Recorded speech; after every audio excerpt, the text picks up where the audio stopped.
The call came on a Thursday morning, and it was the kind of call that nobody at the firm wanted to receive. Victor Harlow did not shout. He did not threaten. He simply said, in a voice so flat it could have been carved from stone, that he was done. Done talking, done listening, done sitting across from people in expensive suits who thought numbers on a screen could explain 140 years of family history. Done with all of it. The line went quiet for 2 seconds, and then it went dead. Gerald Simmons, the senior director at Bridgepoint Advisory, sat in his glass-walled office and stared at the phone as if it had just bitten him. He had been in the financial restructuring business for 22 years. He had walked away from deals that other firms could not close. He had stood in rooms where companies worth hundreds of millions were being dismantled, and he had done it calmly, confidently, and without flinching. But this was different. This was Victor Harlow. And 20 of the best people Gerald had ever hired had already failed. Not one at a time, one by one, in sequence, like a relay race where every runner dropped the baton in the same place. The first consultant, a man named Philip Carey, lasted 45 minutes in Harlow's conference room before being told to leave. The second, a woman named Diana Oakes, made it just over an hour before Harlow stood up and opened the door himself without a word. By the time the fifth person flew out to Harlow's estate in rural France to attempt an in-person meeting, the outcome was already predictable. Harlow listened. Harlow said nothing useful. Harlow ended the meeting. The estate itself was called Domaine Harlow. It sat on 400 acres of rolling farmland in the south of France, a property that had been in the Harlow family since 1883. At its center was a winery, not a boutique winery, not a weekend hobby, but a serious, internationally recognized wine estate that had produced some of the most valued bottles in private collections across Europe, Asia, and the Americas. At peak value, the portfolio, which included the land, the buildings, the equipment, the aged inventory in the cellars, and the contracts with distributors on 3 continents, was worth somewhere between $190 million and $220 million, depending on who was doing the estimation and what day of the week they were doing it on. The problem was that Domaine Harlow was bleeding. Victor Harlow was 61 years old and had inherited the estate from his father 14 years earlier. His father, a quiet man named George Harlow, had built the estate's reputation over 4 decades of patient work. George had understood wine the way very few people do, not as a commodity, not as an investment, but as something alive, something that kept changing long after it was sealed in glass. Under George, the estate had thrived. The wines had won awards. The inventory had grown. The name had become known. But George had also been careless with money. Not dishonest, just careless. He had trusted the wrong advisors, signed contracts that were poorly worded, and made long-term distribution deals that looked good in the short term, but became chains around the estate's wrists as years passed. When he died, he left Victor not just an estate but a set of legal and financial problems that had been quietly accumulating for over a decade. Victor spent his first 3 years trying to manage them. He hired advisors. He renegotiated contracts. He sold some land on the eastern edge of the property to pay down debt. He did everything a reasonable person would do, and for a while it seemed to be working. Then a property group called Castellan Holdings made an offer. Castellan was not a wine company. Castellan was a real estate and hospitality group that had been quietly acquiring historic estates across Europe and converting them into luxury hotel properties. Their model was simple: buy an estate with a famous name, strip the working parts, preserve the aesthetic, and charge wealthy tourists a great deal of money to sleep in beds, surrounded by history they did not own. They had done it 6 times. All 6 properties had eventually stopped being what they were. Their offer for Domaine Harlow was $178 million. It was lower than the estate's estimated value, but Castellan's lawyers were skilled, and they had structured the offer in a way that made the existing debt situation look very dangerous if Victor refused. Essentially, the offer came with a quiet threat attached: decline, and we will help your creditors understand exactly how exposed you are. Victor refused anyway. Then Castellan applied pressure through the financial institutions that held notes on the estate's debt. Monthly letters began arriving. Deadlines were accelerated. Interest terms were re-examined. The estate, which had been managing its obligations steadily, suddenly found itself in technical default on 2 separate agreements. That was when Gerald Simmons and Bridgepoint Advisory entered the picture, commissioned by a group of European investors who had long-standing relationships with the Harlow family, and who did not want to see the estate fall into Castellan's hands. The investors believed that if the estate could be properly appraised, the debt restructured, and the right legal arguments made, Victor Harlow could resist the acquisition and regain stable financial footing. The strategy was sound. The execution was the problem, because Victor Harlow would not talk to anyone they sent. Not from rudeness, not from ignorance.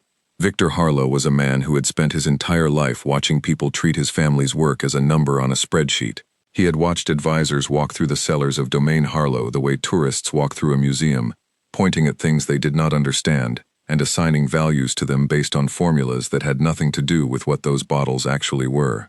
He had sat through presentations full of charts and projections that bore no relationship to the reality of what his family had built, and he had learned, slowly and painfully, that the people sent to help him almost never actually understood the thing they were trying to help him with. So he stopped listening to them. 20 advisors, 20 meetings, 20 failures. Each one walked into that conference room armed with data and walked out empty-handed. The water glasses on the credenza sat full after every meeting, because the meetings never lasted long enough for anyone to drink. Gerald Simmons stared at those 20 names on the list in front of him. He had recommended most of them personally. He had believed in each one.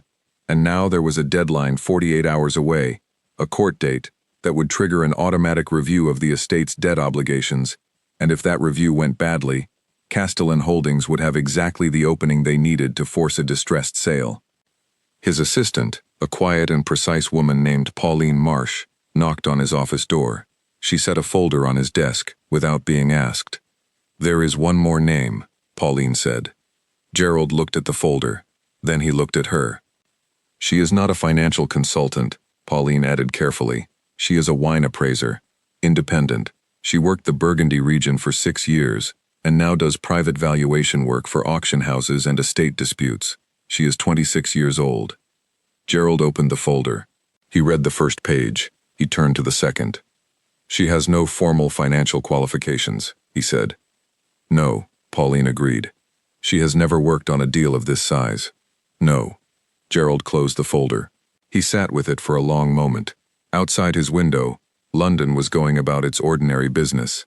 Taxis and pedestrians and the low gray sky of a Thursday in late autumn. "Call her," he said. Mara Collins answered her phone on the second ring. She was in a storage facility in Lyon at the time, standing in a temperature-controlled room wearing a wool coat and holding a small flashlight and a notebook, looking at a collection of bottles that a retired professor had been accumulating for 30 years and which his family now needed valued for a legal dispute. It was, as jobs went, a quiet and focused one. She liked those. Pauline explained the situation in 3 sentences. Then she gave the address of Domain Harlow and the date. Then she said that the investors were prepared to pay Mara twice her standard daily rate for the appraisal work and 3 times if a successful outcome was reached. Mara said she would be there. She did not ask what a successful outcome meant. She already had a sense of it. She had heard of Victor Harlow. She had, in fact, read about Domain Harlow years ago, when she was still an apprentice in a cellar in Beaune, learning the difference between a great wine and an almost great one, from a man who had spent his whole life making exactly that distinction. She had read about the estate in a wine journal, an old article about the 1987 vintage, a year that the journal described as one of the finest and least understood in the estate's history. She had never forgotten that detail. She drove to Domain Harlow the following morning before sunrise, arriving at the iron gates of the estate with the sky still dark and a thin mist sitting on the fields. She did not go to the main house. She asked the overnight caretaker, a man named Albert, who looked at her with considerable suspicion for several seconds before deciding she was harmless, to let her into the cellar. She stayed there for 3 hours. When she finally walked into the conference room where Victor Harlow was waiting, it was mid-morning. He was sitting at the far end of a long oak table, alone, with a cup of coffee that had gone cold. He was a large man with gray at his temples and the particular kind of stillness that belongs to people who have been in too many difficult rooms and have decided to stop pretending those rooms are comfortable. He looked at Mara the way he had looked at every person who had walked through that door, patiently, without expectation. Mara set her notebook on the table. Then she reached into the leather case she carried and set a single bottle of wine next to it. She placed it carefully, without drama. The way you set something down when it matters. Victor Harlow looked at the bottle. The label was old. The paper was slightly darkened at the edges, the way very old labels become when they have lived in a proper cellar for a long time. The year was printed in the estate's original typeface, a font that had been changed in 1992 and never returned to. It read, 1987. Victor did not move for a moment. Then he said, quietly, "Where did you find that?" "In your cellar," Mara said, "behind the rack of 1991 bottles on the east wall. There are 11 of them. Your current inventory records do not show a 1987 vintage. According to every document your advisors have worked from, the 1987 did not exist." "Most people believe it didn't," Victor said. "I know," Mara said. "Your father never officially released it. The journal I read about it in described it as a rumor, but it is not a rumor. It is 11 bottles sitting in your cellar in very good condition, and that is only where I began." Victor Harlow picked up his cold coffee. He took a sip. He set it down. "Sit down," he said. The 1987 was not the only thing that had been missed. Mara opened her notebook to the first page and began to talk, not the way a consultant talks, not with slides or projections or carefully rehearsed language, but the way a person talks when they know something with total certainty and have no reason to dress it up. She talked about the cellar the way someone talks about a place they have memorized, because she had. 3 hours in the dark, with her flashlight and her notebook and her nose, had told her more about the Harlow estate's true inventory than 6 months of spreadsheet analysis had told the 20 advisors before her. This was not because she was smarter. It was because she knew what to look for. She had grown up around wine. Her father had worked in a distribution warehouse outside of Bristol, a man named Colin Collins who spent his days moving pallets and his evenings reading about what was on them. He had no formal training, no prestigious background, just a serious and genuine love for the subject that he had passed to his daughter early and thoroughly. By the time Mara was 12, she could identify a wine region by smell. By 15, she had memorized the principal appellations of France and Italy. At 16, she won a scholarship to work a harvest season at a small estate in the Côte d'Or, and that experience had changed the direction of her life completely. She had not gone to a prestigious university. She had not sat for formal sommelier examinations, though she had studied the material deeply enough to pass them.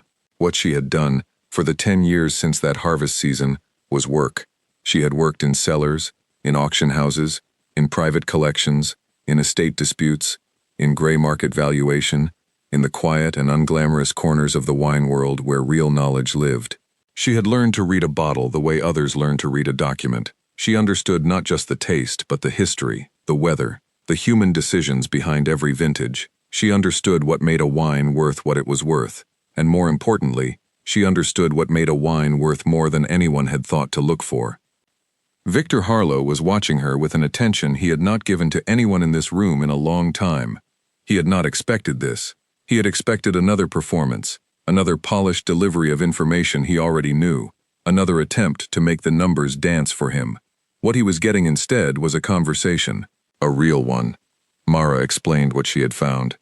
The inventory records that the advisors had been working from were based on a formal appraisal done 7 years ago, updated once 3 years later by a firm that had spent 4 days on the property and charged a significant fee for the work. That appraisal had covered the bottles that were visibly catalogued and racked in the main sections of the cellar. It had missed an entire section, not because the section was hidden, but because it was behind a set of racks that had been partially collapsed and left that way for years, blocking access to an older, deeper part of the storage area. The caretaker knew it was there. Albert had told her about it when she asked, but nobody had asked him before. What was behind those racks was extraordinary. There were over 400 bottles in that section. Most were from vintages between 1968 and 1989. Some were from years that, according to the official records, the estate had produced very little of. Some were labeled with handwritten paper tags, rather than the estate's printed label, which meant they were pre-release bottles, experimental runs, or private reserves that George Harlow had kept back from distribution intentionally. These were not damaged or degraded. The cellar conditions were ideal, and the bottles were lying properly on their sides in solid wooden racks. The commercial value of those 400 bottles, properly appraised and sold through the right channels, was significant. Mara had spent part of her 3 hours doing rough estimates in her notebook, checking conditions, cross-referencing with sale records she carried in her phone from recent auction results. Her best estimate was that the collection in that back section was worth between $8 and $12 million on the current market, possibly more, depending on how the 1987 bottles were authenticated and positioned. But that was not the most important part of what she had found.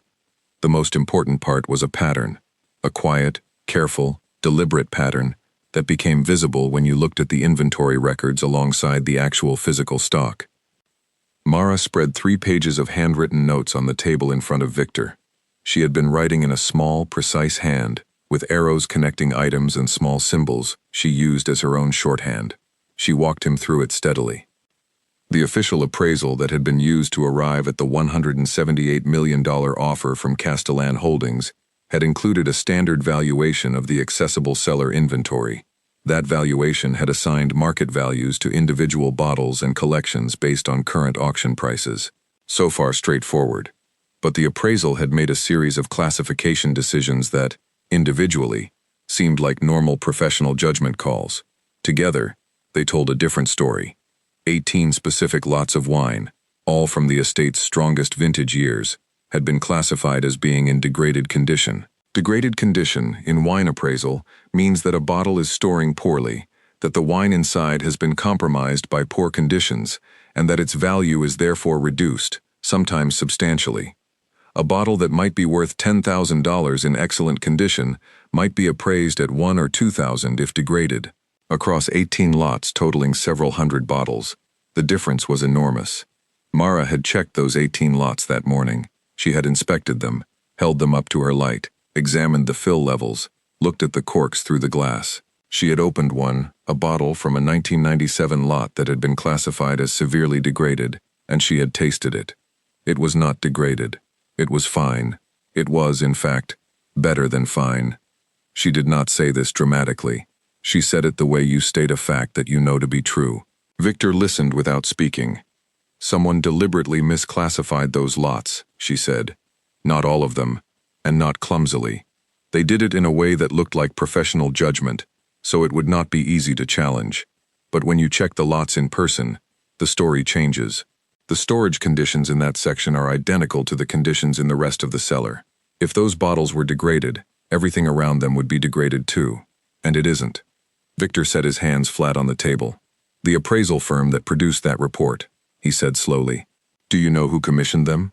They were hired by your previous financial advisory firm, Mara said, the one that was replaced 18 months ago. Victor was quiet for a long time. That firm, he said, recommended that I accept the Castellan offer. I know, Mara said. The number, when Mara walked him through her revised calculations, was not a precise figure. She was clear about that. She was an appraiser, not a financial analyst, and she was not there to present a final offer or a legal argument. But her working estimate, based on the undisclosed backseller inventory and the corrected classification of the 18 misidentified lots, suggested that the actual value of the estate's wine holdings alone was somewhere between $30 and $40 million higher than what the official appraisal had stated. That meant the $178 million Castellan offer was not just low, it was built on a false foundation. Victor stood up and walked to the window. He looked out at the rows of vines, bare now in the autumn, the ground between them dark with recent rain. He stood there for a long time. Mara did not push him. She did not fill the silence with reassurance or encouragement. She simply waited, the way a person waits when they have said what needed to be said, and understand that the next part is not theirs. Outside, the sky had cleared a little. The pale sun of a French autumn lay across the fields in long, low lines. My father, Victor said, still facing the window, kept that 1987 vintage back because he did not think the world was ready for it. He said that some wines need to find their moment. He never found the right one before he died. Mara said nothing. He was born in 1987, Victor said. Then he stopped. Then he said, I was. He turned around. His face had changed. Not dramatically, not in any way that would have been visible to someone who didn't know what to look for. But something that had been locked in it for a long time had shifted. Mara had known it would, not because she was perceptive in any mystical sense, but because she had done her reading. She knew when George Harlow had died. She knew when Victor was born. She had brought the bottle because she understood that numbers alone were never going to move this man. He needed to be shown that the person in this room understood what his family had built, not its financial value, its meaning. "We need to talk about what happens next," Victor said, and for the first time in months, there was someone in that room he was willing to say that to. The next 2 hours were a different kind of conversation entirely. Victor called no one in. He did not bring in his personal lawyer, did not summon his estate manager, did not send for the financial summary Bridgepoint had couriered the day before. It was just the two of them, at the long oak table, working through what Mara had found and what it meant. She was careful to stay in her lane. She was not a lawyer. She was not there to tell him what legal steps to take.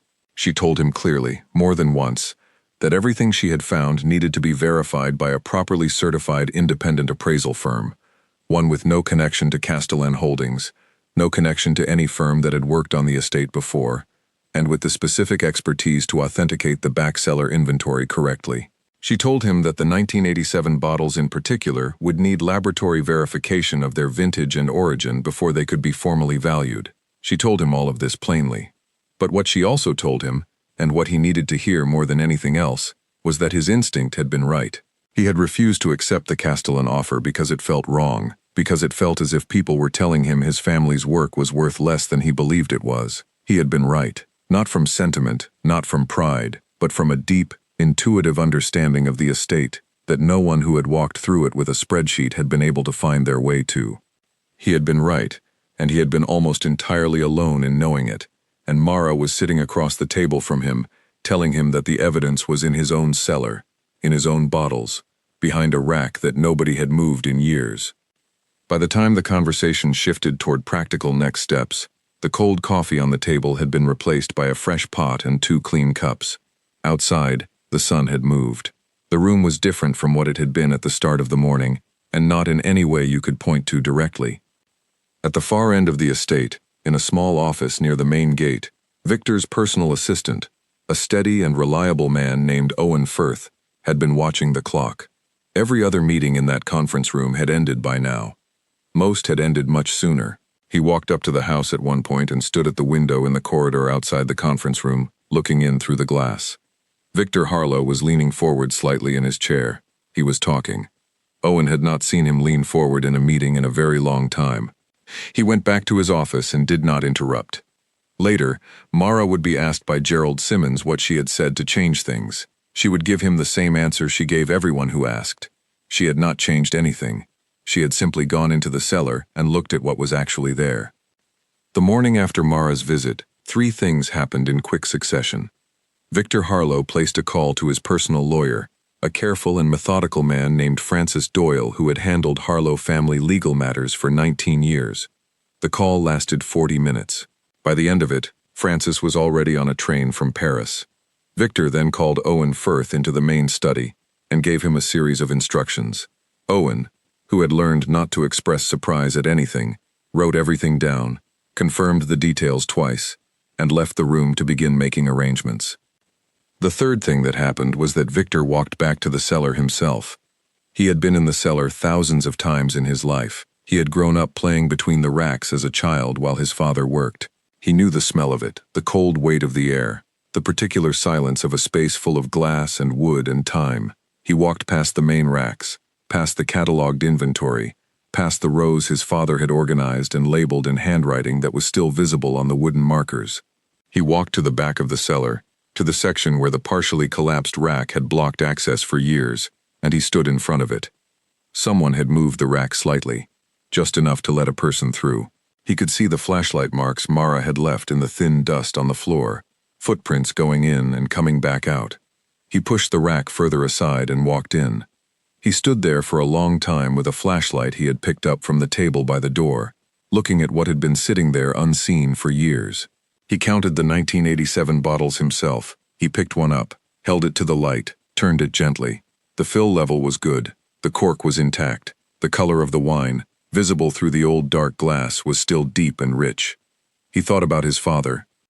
He thought about what his father would have made of all of it, the debt, the acquisition attempt, the 20 consultants, and then this young woman from Bristol, standing in his cellar at 5 in the morning, with a flashlight and a notebook. He had a feeling his father would have found it funny, In the particular quiet way George Harlow had found things funny, with one raised eyebrow and not a word spoken. Victor put the bottle back carefully, in exactly the position it had been in. He went upstairs and sat at his desk and began writing a letter, not an email, a letter, on paper, in his own handwriting. It was addressed to the managing director of the appraisal firm that had produced the report on which Castellan's offer was based. The letter was 2 paragraphs. It was very polite. It informed the recipient that a second appraisal was being commissioned, that the estate was formally disputing the classifications applied to 18 specific lots, and that any further communications related to the acquisition proposal should be directed to Francis Doyle. He sealed the letter, addressed the envelope, and set it on the hall table for Owen to post. Then he went to find the estate manager, a weathered and deeply practical man named Leonard Bray, who had been running the operational side of Domain Harlow for 11 years and who greeted most news with the same expression a farmer gives to an unexpected change in weather: acknowledgement, assessment, and immediate consideration of what needed to be done. Victor told Leonard about the back cellar inventory. Leonard's face went through 2 stages. First, the look of a man who has just heard something significant, and second, the look of a man who is already thinking about storage conditions, documentation, and access logistics. He asked 4 questions. Victor answered 3 of them and told Leonard that the 4th would be part of the new appraisal process. The rack on the east side, Leonard said. I've been meaning to fix that for 2 years. Never got around to it. Fix it now, Victor said, but leave the bottles exactly where they are until the appraisers have been through. Leonard nodded. He was already reaching for his phone to call the maintenance team. By mid-afternoon, Francis Doyle had arrived from Paris and was sitting in the same conference room where 20 consultants had failed, but the atmosphere was entirely different. Victor sat across from him not as a man closing down, but as a man with a direction. Francis listened to everything. He asked the right questions. He made notes on his yellow legal pad in the tiny, compressed handwriting that Victor had always found slightly difficult to read and had never mentioned. When Victor finished, Francis sat back and thought for a moment. The misclassification of those lots, he said carefully, if verified by an independent firm, creates a significant legal problem for whoever authorized that appraisal. It also, depending on how the timeline aligns with the acquisition offer, creates a potential fraud question. I am aware, Victor said. You want to proceed. I want to know what is in my cellar, Victor said. Properly, completely. And then I want to know what it is worth. And then I would like to have a conversation about the debt restructuring based on the real numbers, not the ones someone else chose for us. Francis tapped his pen against his notepad once. I can have an independent appraisal firm here within 4 days. The one I am thinking of is based in Geneva, completely independent. No connections to any party in this matter. They have handled contested estate appraisals before, and their documentation would stand up in court. Set it up, Victor said. Francis made a note. Then he looked up. The deadline on the court review is tomorrow. I know. We need an emergency filing today to request an extension. I can do that. Procedurally, it is manageable, but the grounds need to be solid. New evidence of material misrepresentation in the valuation on which the debt restructuring negotiations have been based, Victor said. Is that solid enough? Francis looked at him for a moment. Where did you find new evidence? A young woman from Bristol found it in my cellar at 5 in the morning, Victor said. Francis blinked. Then he wrote something on his notepad. Then he said, Right. I will draft the filing now. He worked at the dining table with his laptop and his legal pad for the next 3 hours. At 4:30 in the afternoon, the emergency filing requesting a 60-day extension on the court review was submitted, citing new material evidence in the form of undisclosed inventory and contested appraisal classifications. The court accepted it for review at 6 that evening. Gerald Simmons, sitting in his London office, received a call from Francis Doyle at 6:15. He listened to the summary with growing attention, asking 2 clarifying questions. When Francis had finished, Gerald was quiet for a moment. She went into the cellar before the meeting, Gerald said. Apparently so, Francis said. 3 hours, from what I understand. The 20 people we sent before her never asked to see the cellar. No, Francis said. I don't believe they did. Gerald sat with that for a moment. Then he said he would arrange the transfer of the appraisal commission costs and the support documentation from Bridgepoint's files within the hour. He hung up. He looked at the list of 20 names on his desk. He did not say anything. He simply turned the paper face down. In Lyon, Mara Collins had returned to her temperature-controlled storage room and her retired professor's collection. She finished the appraisal by 7 in the evening, packed her flashlight and her notebook into her leather case, and drove to a small restaurant near her apartment, where she ordered a bowl of soup and a glass of the house red, and read a book until the place closed. She had not heard from Victor Harlow since she left the estate. She did not expect to, not yet. The work she had done was a beginning, not an ending. The real appraisal, the formal one, would take time. The legal process would take longer. The outcome was not certain. But she knew what she had found. She had held those bottles in her hands. She had tasted the 1997. She had stood in front of 11 bottles from 1987 and understood exactly what they were. Some things you simply know. The Geneva firm arrived on a cold Tuesday morning, 4 days after Mara's visit. There were 3 of them, a lead appraiser named Douglas Ward, a woman named Claire Henley who specialized in historical vineyard documentation, and a junior associate named Paul Ingram, who was there primarily to photograph and catalog everything the other 2 identified. They came with equipment, reference libraries, and a professional manner that was thorough without being cold. Victor met them at the gate himself and took them directly to the cellar. He did not take them to the main section first. He took them to the back. Douglas Ward was 53 years old and had been doing this work since he was in his 20s. He had walked into a great many cellars in a great many countries, and he had developed the particular professional calm of someone who has learned to evaluate things rather than react to them. But when Victor moved the repaired rack aside and led him into the back section, Douglas was quiet for a moment, in a way that was not professional calm. It was something closer to what a person feels when they open a door they did not expect to lead anywhere and find themselves somewhere remarkable. He walked the length of the room slowly. He held bottles to his light. He spoke quietly to Claire, who was already making notes. He stopped in front of the 1987 section and crouched down to look at the bottles at eye level. "How long has this section been inaccessible?" he asked. "Years," Victor said. "At least 4, possibly longer. The rack that blocked it was damaged in a storage accident. I was told it was empty space behind it." "Who told you that?" Victor thought for a moment. "My previous estate manager. He left the property 18 months ago."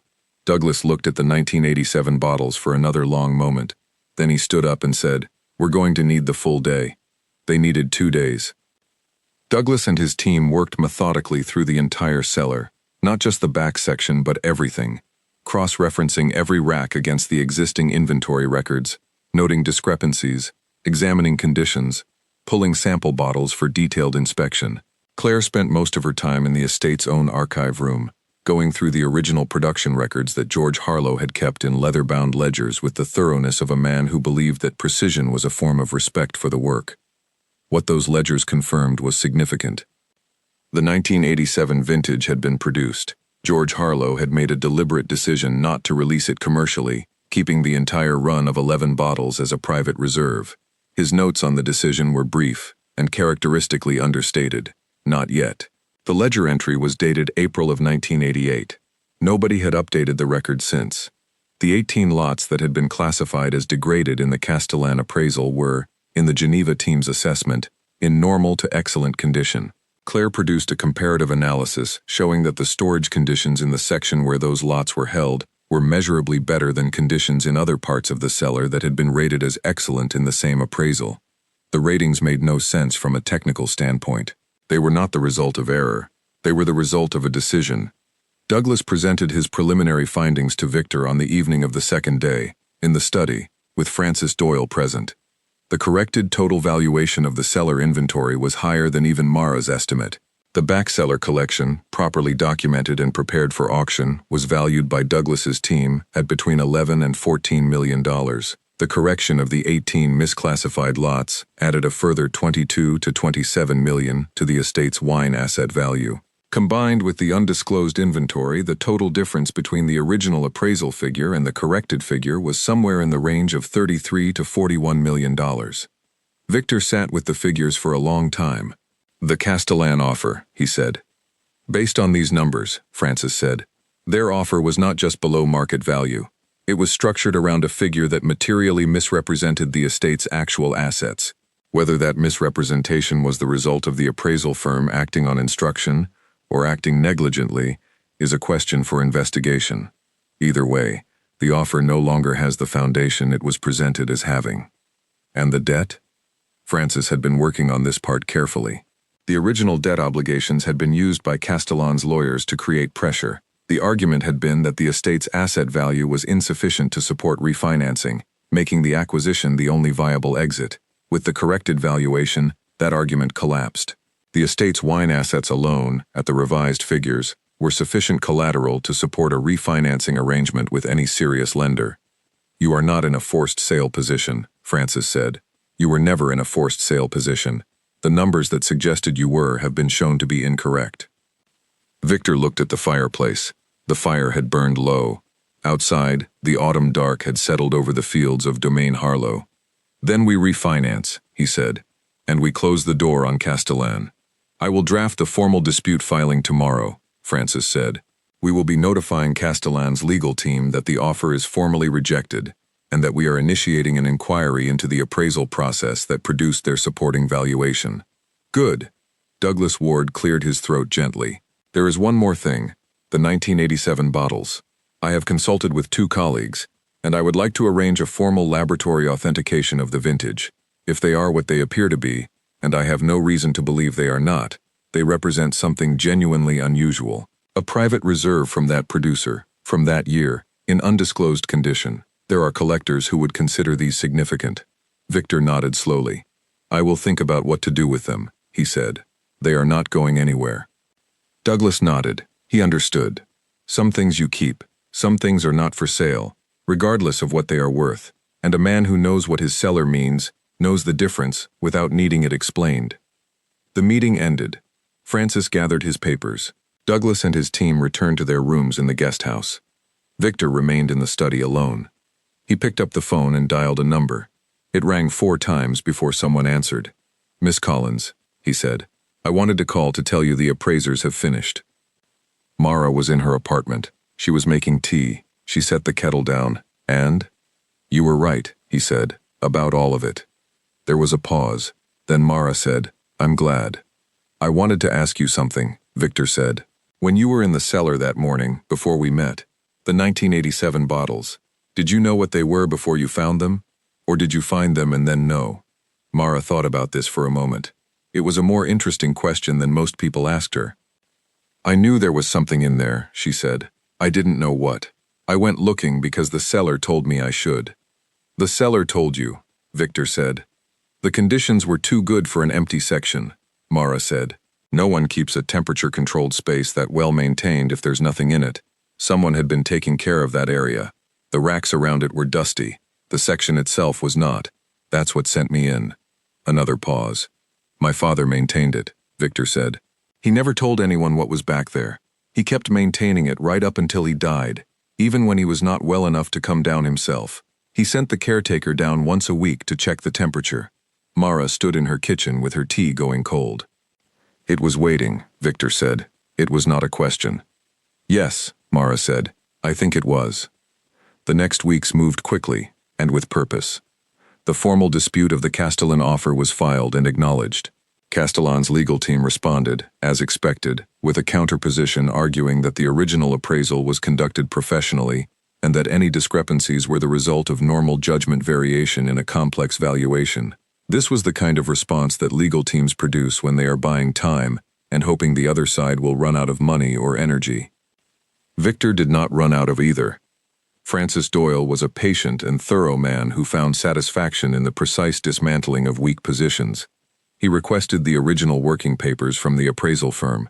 He requested the correspondence between the appraisal firm and the financial advisory company that had commissioned them. He requested the credentials and qualifications of the individual who had made the classifications on the 18 contested lots. He submitted all of these requests through the proper legal channels, which meant Castellan's team could not simply ignore them. The financial group that had originally commissioned Bridgepoint Advisory to help the estate was now actively engaged. With the corrected valuation in hand, Gerald Simmons was able to arrange an emergency meeting with 2 separate lending institutions that had existing relationships with the group. Both were interested. The estate's wine assets, properly documented, and now verified by an independent firm of established reputation, were exactly the kind of collateral that certain specialist lenders in the heritage property space worked with regularly. By the third week, a refinancing proposal was on the table that would clear the accelerated debt obligations, buy the estate 18 months of stable payment terms, and make the Castellan acquisition legally and financially unnecessary. Victor reviewed the proposal with Francis and signed it on a Friday afternoon. Owen Firth posted a formal letter to Castellan Holdings that same evening. It was brief. It informed them that Domain Harlow was no longer in a position to consider their proposal, that all outstanding debt obligations were being restructured through an independent financing arrangement, and that the estate's legal team would be in contact regarding the appraisal dispute. In London, Gerald Simmons received a summary from Francis Doyle and read it twice.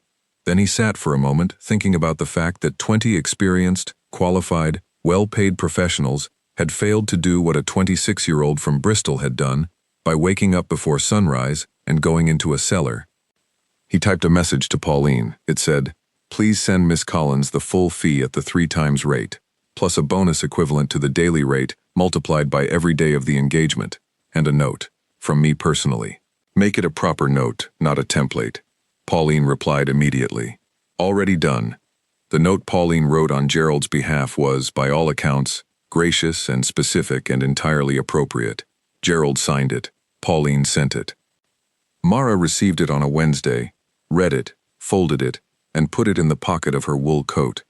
At Domain Harlow, the harvest season was over, but the cellar work was just beginning. Douglas Ward's team had produced a full cataloging report that was now the definitive inventory of the estate's holdings. Leonard Bray had organized the physical documentation and labeling of everything in the back cellar section, working carefully and methodically with the junior associate from the Geneva team to ensure that every bottle was properly recorded. The 1987 bottles had been photographed, numbered, and placed in a separate section of their own, with a small handwritten card identifying them that Leonard had made at Victor's request. The card was in Victor's handwriting. The estate's distribution contracts were being renegotiated, with the real inventory numbers now established, and with the refinancing in place. The commercial position of Domain Harlow was substantially better than it had appeared at any point in the previous 3 years.